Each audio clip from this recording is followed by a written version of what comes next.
À travers cette vidéo, je vous propose de revoir la structure de la membrane plasmique.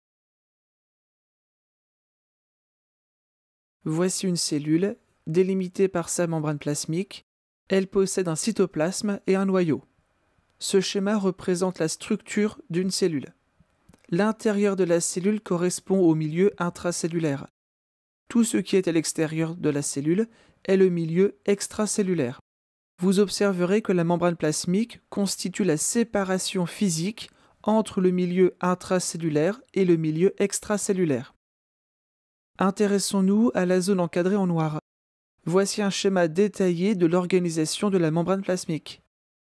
Vous repérez le milieu extracellulaire en orange et le milieu intracellulaire en bleu. Vous observez que la membrane plasmique est principalement composée de phospholipides. Les phospholipides sont des molécules constituées de deux parties, une tête hydrophile, c'est-à-dire qu'elle est attirée par l'eau, et une queue hydrophobe, c'est-à-dire qu'elle déteste l'eau. On peut également dire que cette queue hydrophobe est lipophile, car attirée par les lipides.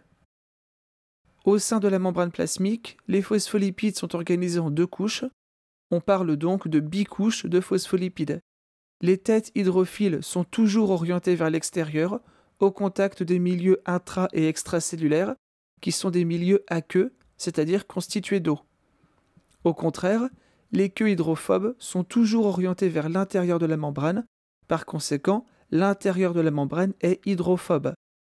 D'autres molécules entrent dans la constitution de la membrane, telles que des protéines, qui peuvent jouer un rôle de transporteur ou de récepteur, du cholestérol, un autre lipide, et des glucides. Ces derniers ne se trouvent que sur la face externe, c'est-à-dire du côté extracellulaire. Si les glucides sont associés aux lipides, on parle de glycolipides.